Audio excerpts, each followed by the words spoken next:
Hello and welcome to the Gooner Talk, back again with you guys for another show, for another episode of our Raw Reaction series, and specifically the Arsenal News Show. And we are back for our second episode at the usual time of 8 a.m. every single day, pretty much. We're going to try and do as many of these shows as we can as we go and continue throughout the season. There's lots of stuff that we need to talk about. Hello, good morning, welcome everyone that's tuning in and still making this part of their morning routine. There is still actually some transfer stuff that we need to discuss as well. But if you are new to the show, please make sure you drop a like on the video and subscribe to the channel if you're new around here with those notifications turned on so you never miss a show. Let's kick off though, of course, as always, by instructing you to give us a vote in the Football Content Awards. If you haven't already, please do that in either Twitter, Instagram, or on the website. All the information is in the description, so please go and do that. Now, we have good news, which I'm sure all of you will be ecstatic to learn, that Squadron Mustafi joins Levante on a free transfer after failing to join any other club, after obviously leaving Schalke. But he will join Levante back in La Liga after leaving Valencia for Arsenal all those years ago in a £30 million+ deal. But he now joins Levante for the rest of the season. So make sure you are following his career and ensuring you're in the know about how he is getting on. Let's get on with some of this important stuff, though. If you haven't already checked out, yesterday we did 2 reports on our loan players. We are doing these for pretty much all of our loan players throughout the season, as well as Daniel Ballard and William Saliba. We're doing it for the likes of Tyrese John-Jules, for Miguel Aziz, Hector Bellerin. We're going to be doing Reece Nelson at Feyenoord. So there's going to be plenty of content coming throughout the season, tracking our loan players, how they're getting on. So make sure you do check in every single month to find out how our loanees are getting on, with the help of some experts who have been watching them every single week. And Daniel Ballard actually scored yesterday for the Northern Ireland national side. So a massive congratulations to him. I believe that's his first international goal. So congratulations to Daniel Ballard, but you can find out even more about him in our Tactical Breakdown series. Sambi Lokonga also made his debut for the Belgian national side, came off the bench in the second half in a 5-2 win over Estonia. He was obviously very impressive in the start of Arsenal season and earns that call-up, unsurprisingly. So it's good to know that Arsenal have yet another senior international player in their team, and hopefully you can partner up with Thomas Partey. One man, though, who unfortunately was injured for him in the game against France for Bosnia was Kolasinac. However, news that is surfacing is that the ankle injury is not as bad as first feared. You will all be pleased to know. And so he will return to Arsenal after the international break and should be on a quick rehab period before being available for selection for Mikel Arteta once again. Now, Arsenal did play a game against Brentford behind closed doors, if you were unaware. They won 4-0 with Cedric scoring twice, Lacazette scoring as well, alongside Gabriel. And they set up with a 3-4-3 system. Interestingly, going with the back three. Cedric and Chambers playing in the 2 wing-back roles. Lacazette, Martinelli and Pepe making up the front 3, with Mohamed Elneny and Ainsley Maitland-Niles in the middle. Gabriel, Pablo Mari and Ben White were the back 3, with Aaron Ramsdale playing as the goalkeeper throughout the game. And coming off the bench was Rob Holding and Charlie Patino and Omari Hutchinson, 2 very young talents that are exceptionally highly rated by the club. Patino supposedly was exceptional when he came on, and really as a 17-year-old impressed amongst a senior side. Some really important stuff for the team, important minutes, getting that back 3 and in a lot more practice, because this seems to be something that Arteta now would like to progress with using. It's interesting how we are moving towards that back 3 system, something that I know a lot of people have been asking for and thinking that that's kind of the way that we need to go with the quality that we have in some of the centre-backs that we are using. Tomiyasu, of course, is a player that we signed with the ability to play as either a full-back or a centre-back and in a back 3. So it's not surprising that this went so successfully. And good also that the full-back, the wing-back, is actually getting on the score sheet, as well as the centre-backs, Lacazette getting his goal too. But the fact that Patino and Hutchinson did so well is really, really important for Arsenal, because we want to see those young guys coming through and impressing. Now, also, Cedric, who got the 2 goals, is supposedly still very much happy at Arsenal. There were links with a move with him possibly leaving for Turkey, but he has no intentions of leaving Arsenal in the remaining days of the Turkish transfer window. He is set to stay at the club. There is a player, however, that could yet leave, and we'll come on to that in a little bit. Charlie Patino, that, as I say, impressed massively during the game, and obviously he's a player that we know at 17 in central midfield. It's a position that we could do with a star coming through. We've got Miguel Aziz, who's spending the season on loan with Portsmouth, but Charlie Patino, who is his midfield partner in the under-23s currently before he left on loan, is an exceptional talent that was described by many to be one of the best, if not the best talent coming through the academy that they've ever seen in the last kind of 20 years or so. So exciting times ahead for sure. Now, Mikel Arteta spoke about Tomiyasu in the post-match interview. And again, he says, we followed him for a while. We needed a fullback who could play in versatile positions and can play as a centre-back and play as a back three. Tommy has this capacity. He's 22 years old, but he has some really good experience in Serie A at an international level with the qualities we are looking for. And what's interesting about seeing Callum Chambers play as a right wing-back is the fact that Tomiyasu, who is a very similar kind of position player to Chambers in the fact that he can play centre-back and right back and even left back, that he could slot into a right wing back role with that back three that was established, or you could change it around. You could move Tierney into the back three, put Gabriel in kind of a central position, move Tomiyasu to a right wing back role, put Saka at left wing back over Cedric. There's lots of different formations and positions that Arsenal could try, and we're probably going to talk a little bit about that in this evening's late show. I'm out this evening watching a film, a Marvel film, obviously, as it comes out today. But I will be doing a show, hopefully, a little bit later on this evening when I return to talk to you about how Arsenal could line up next season with, of course, plenty of opportunity for questions, as we'll also cover at the end of today's show as well. Let's, though, look at what is, not Vinay Venkatesham. We've got to talk about Mohamed Elneny. Mohamed Elneny is, of course, someone that could yet leave the club before the end of the window. And Elneny is obviously being linked with a move to the likes of Besiktas. I tweeted out yesterday that I think it would be an error to let him leave before the end of the current Turkish transfer window. And a lot of people kind of turned around and said that they wouldn't be, they don't think that's right, that they would happily see him leave. And look, I respect the opinion. For me, I think that it would be an error because if you think about it already, if we were to play a game tomorrow, our central midfield partnership is at the moment Elneny, Lokonga, or Ainsley Maitland-Niles. Now, if one of those three get injured, because obviously we are currently without Partey and without Granit Xhaka, it leaves us very weak. It leaves us exceptionally weak. It's about depth. I think we should learn from what happened with Liverpool last season that it is important to have enough depth in a position where there are two players playing at all times. And I just think to let him leave with a year left on his deal when you're barely going to make any money for him whatsoever, I just don't think it would be smart to let him go. Keep him for the season. Miguel Aziz is having a great loan deal at Portsmouth. Charlie Patino is improving all the time at Arsenal. Keep him for the season just as cover and depth. And that's really key. Sarvik says, isn't he missing 2 months for the African Cup of Nations?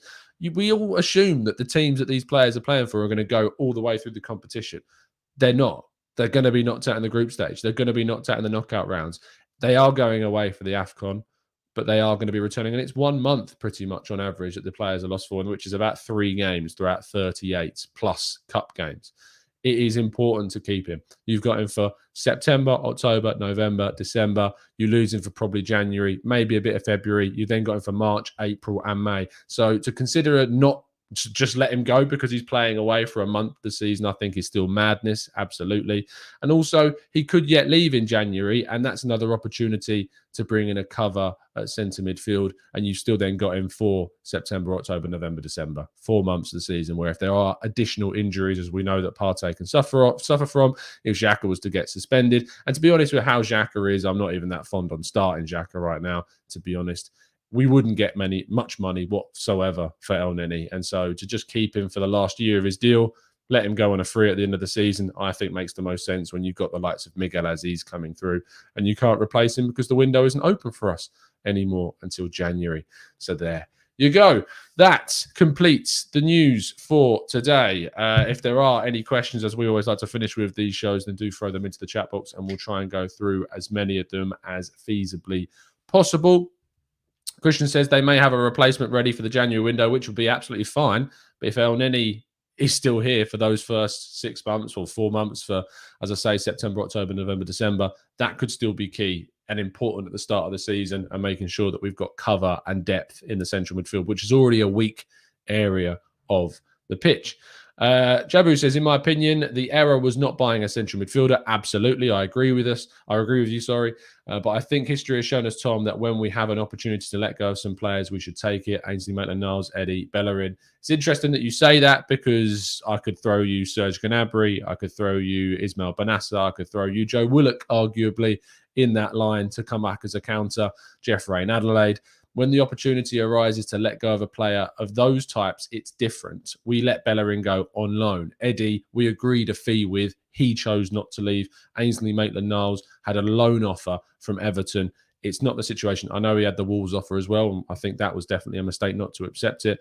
But I don't think that falls in the same line. They're different players, different profiles, different areas of the pitch in comparison to Elneny, and I would be keeping Elneny for the last year of his deal just to keep him. You're not going to get anything for him. You're not going to be getting upwards of £1 million for Elneny. What's the point? Just keep him as a body. It's important that we do that. If we go far in the League Cup this season, we've got those League Cup games to play. I want to see Arsenal going for the cup competitions because we don't have European football. Have him for depth. It's important. Alan says, if we play a 3-4-3, do you think Tommy plays as a left centre-back, right centre-back, or wing-back? What do you think? Gabriel, White, Tomiyasu as a back three means White plays as a centre-back. What do you suggest is the best position? I would not play Tomiyasu as the right centre-back and a back three if Ben White is there. Ben White's height would mean I would play him more out as a right centre-back. I would put Tomiyasu as a central centre-back in that position. Gabriel playing as the left centre-back. You could even swap Tomiyasu and Gabriel around, because Tomiyasu, despite being right-footed, is very good with his left foot as well. You've got that versatility. But I think there's the way that Chambers was playing at right wing-back against Brentford in the friendly does go to show that they could play Tomiyasu in a right wing-back role. He has shown to have that technical ability going forwards if needed, to take players on, to put the ball into the box. He has been very restricted at Bologna, not being able to get too far up the pitch, playing in that right-back position. I think that he can play a position which would enable him more freedom and the ability to get further up the pitch if necessary. Venkatesh says, Tom, could we expect Tomiyasu to be inverted to a right-back and Tierney as a wide player? We are changing to a 2-3-5 formation in attacking transitions.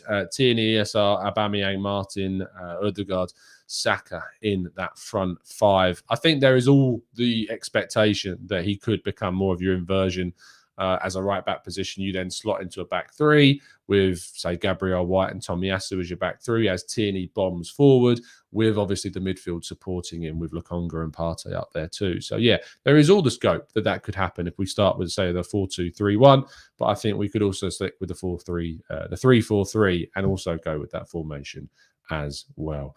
Savi says, what is the actual deal with Ainsley? Separate the facts from the fiction for us, Tom. So many of us have seen conflicting reports. The facts, as far as I'm aware, are the fact that he obviously posted on his Instagram page the message that we've all seen. That didn't go down very well with the club. They were effectively going to force him to train alone and away for the first team, probably with the youth side. However, that happened the day before deadline day. On deadline day, an offer came in from Everton. We rejected the offer because it was only a loan offer.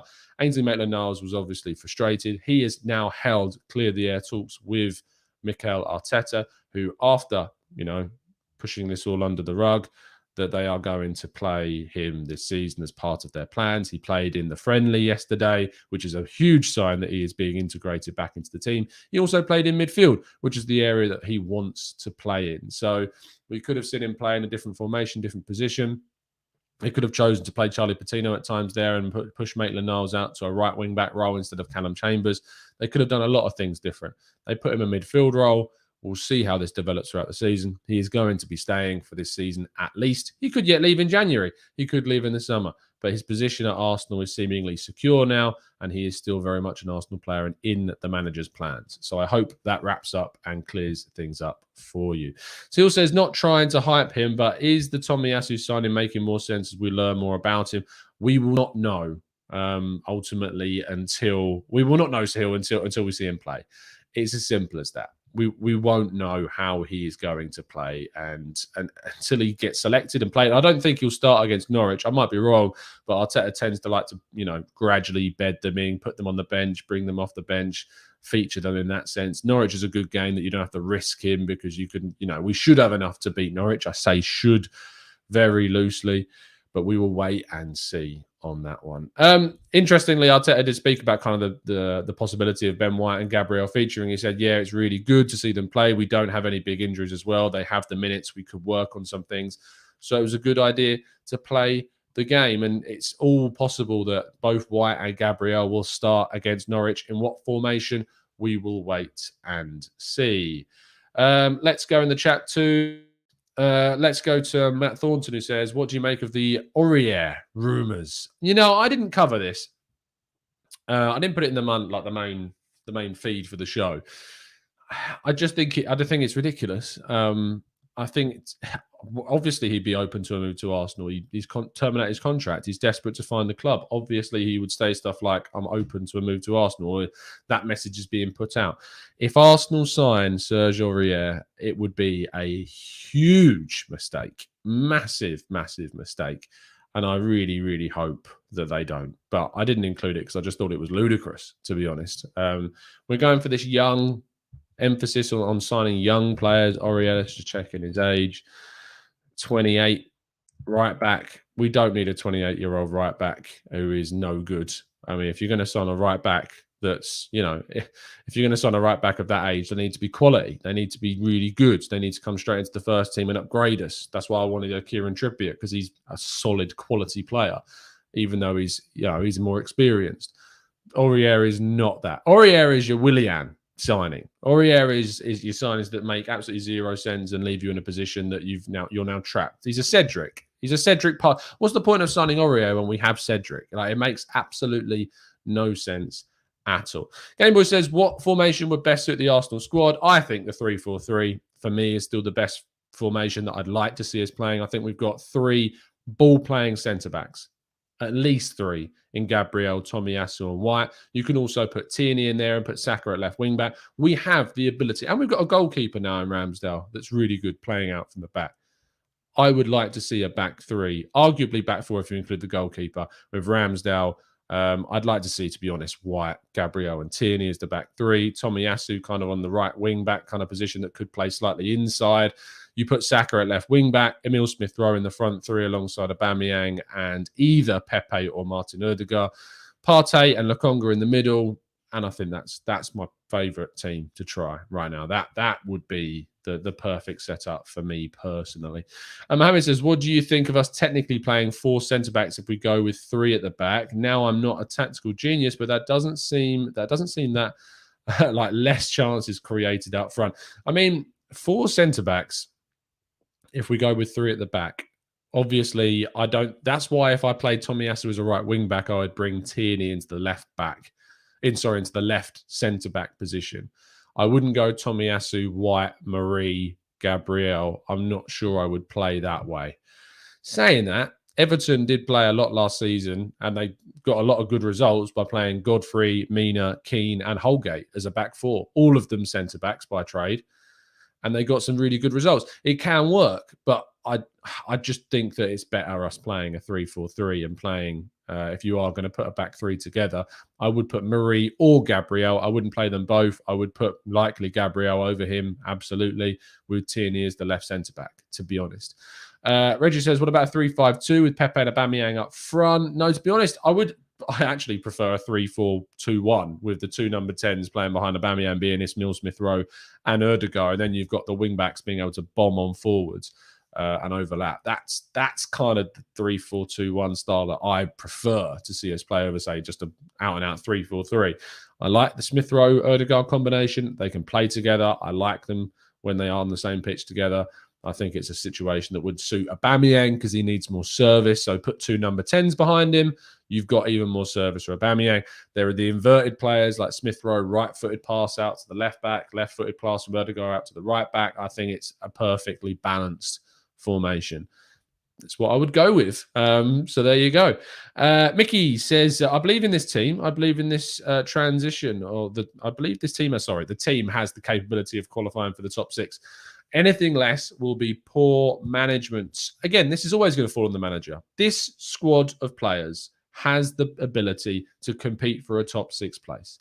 You cannot say that we've added 150 million pounds extra to this team. We're likely going to see, of that 150 million, Tomiyasu's going to play, Lokonga's going to play, White's going to play. You would hope that Ramsdale's going to get into the team. Tavares is a backup, as we know. We need, and Ødegaard is going to play. So whilst I think we've only really in one position in Ben White added a genuine upgrade to the starting 11, we have added players that are going to start. But I think that it's a lot of money that we've invested. We know that they're going to develop and improve, but it is a good enough squad to compete for the top 6 minimum. We should be competing for the top 6. If we don't win against Norwich and Burnley, with basically our full strength team going to be available, bar maybe Granit Xhaka, we'll see. Partey is still a question mark. Wasn't fit enough for yesterday's game. Still in rehab. Still expecting to come back very soon after the international break. We'll see. But we have a good enough squad to compete for top 6. So if we don't make that target, absolutely the finger is pointed. The finger's already pointed at the manager. So we'll wait and see. Abby, thank you ever so much for the donation, mate. Really appreciate it. It says, is it possible to bring back Saliba on loan early this winter? I'd love to see Gabriel, Saliba and White as a back 3. Great show. Thanks, mate. No, as far as I'm aware, I don't think there's a return clause in the loan. He's out there for the whole season. I doubt they would do that anyway. You know, under Arteta, I don't think Saliba's going to play. I don't think Saliba's coming back. If Arteta is here, I think Saliba will go if Arteta is still here, which is a shame because he's an incredibly talented player that's arguably, he's definitely been Marseille's best defender. And if you want to find out more about how Saliba's getting on at Marseille, then watch our video from yesterday on Saliba playing in Marseille, because we're going to be covering all of our loan players throughout the season. And Ben, who I spoke with from the Marseille View, could not speak more highly of how Saliba has got on since moving back to France. So it's frustrating is what it is. Corin says, Tom, do you reckon you could do a summary of the reports instead of individual half hours on each player? No, because I want to go in depth, Corin, onto each one. I want to go into depth speaking to an expert, and it would make no sense doing a half-hour show on all of them, because I would then have to speak to lots of different experts on the same show. I'd rather do a dedicated show on each one, speaking to someone who's seen them in depth, that we can talk about them in depth. And also, there is an opportunity for you guys to ask plenty of questions about those individual players. So no, I'm going to be doing individual shows on each one. Stephen says, Tom, I think Ødegaard and Partey will be the midfield partnership. Wow, I don't see Ødegaard playing as an 8. I just don't see that. He's so much, if anything, Smith Rowe is more likely for me to be a deeper central midfield option than Ødegaard. I just don't understand why Arteta played Ødegaard in that 8 role against City. It made absolutely no sense. I'd rather see Saka as a left wing back as well in that system, because I think he's great there. I think he's fantastic at running up and down that left flank. So absolutely. Hill says, with the loan watch, do you notice any similarities in the teams that we have chosen to loan our players? Are they attack-minded or detail-orientated teams? Well, Marseille under Sampaoli are chaotic. They are full tilt, full time Marseille. And look, Saliba's in a team alongside 2 other defenders that are being asked to do a hell of a lot as centre-backs. They're playing kind of this weird 3-3-3-1 weird formation. With Guendouzi playing in front of Saliba. So I think it works. I think it's going to test him. I think it's good for the league, as in the French league, playing in that kind of chaotic way. So I look forward to that one. Ballard's going to Millwall. He's at a team now that want to try and push for a championship place. Millwall do tend to start slowly and then pick up kind of form. They've won 1, drawn 2, lost 2. They're 17th, I think, in the championship table. So look, Ballard's in a good place. As Alex said on yesterday's show, he's been arguably their best player in the entire side this season so far. So I think that's a good one. Aziz going to Portsmouth, I think Aziz could have gone into the championship, but he'll be able to dominate, you'd hope, in League One, add to his physicality as well, and can dominate that midfield. Tyrese John Jules to Blackpool. It's a good step up. He was at Doncaster the season prior, going up to the Championship with Blackpool, where Daniel Ballard spent time or building up those relationships as well. Head to Bellerin to Real Betis. I'm not sure how that's going to work out, to be honest. We'll make sure that we cover it. Trying to think who else has left on loan. I know we spent a few others. Dinzei, I think, has left. I'm trying to think. Matt Smith has gone to, not to Swindon, he's gone to Doncaster as well. So, I mean, there are teams going out there. I don't think you can make loads of similarities between them, but I think just for the players in their level of development so far, I'm fine with what we've seen. The only one I would have discrepancies about is Aziz, maybe thinking he could have gone to the Championship instead. Let's go to CeeLo. Says, Tom, I agree with you saying about the 3-4-2-1 is the best formation for these players. 2 10s as the 2. Only issue I have is the manager playing 2 defensive, unlike Atalanta when they play with a 3-4-2-1. I think we need to break out of this kind of cocoon of defensive style football. We need to be more expressive and more attacking, and maybe the 3-4-2-1 can allow us to do that. Let's go to Charlie, who says, do you think Arteta will stick to one formation if he wins at Norwich? I don't understand how we can expect consistency when he doesn't know his best squad or formation. You hope, Charlie. You hope that if we win against Norwich, he goes into the game against Burnley with the same team. And then we go into the game against Spurs with a 3-4-2-1 or a 3-4-3, however we're going to set up. You hope that we get some consistency in the lineup and in the team selection. Maybe we'll change a couple of players around for the North London derby to play a little bit more on the counter, but we'll see. It's important that you make some changes, but not 5. 1 or 2 little tweaks a game, there's nothing wrong with that. But 5 changes in each game, as we've chopped and changed so far this season, is just simply too many. And I know we've had injuries, I know we've had pandemic issues, but we need to make sure we have consistency in the team. That's what's most important going forwards. Let's finish things off there. Thank you so much, guys, for tuning in. I'll be back a little bit later on, probably later this evening, for another show, doing our usual Friday Q&A. It won't be at 5 p.m, unfortunately, but I'm looking forward to bringing you more content as always. I'll be over on football.london with Reach, posting throughout the day. I hopefully today will be bringing you a big update on the possible Qatari takeover situation. So look out for that article coming out on FL. You can follow me on Twitter at Tom Canton Media to make sure you have that article. I'll be retweeting it off my Gooner Talk account at Gooner Talk TV. So make sure you follow us there. All information is in the description. So yeah, if you're interested in possible takeover news, I'll be producing something for you a little bit later on today regarding that. So stay tuned. Other than that, it's been an absolute pleasure to speak to you guys, as it always is. Keep it real, keep it Arsenal. And as always, up the Arsenal.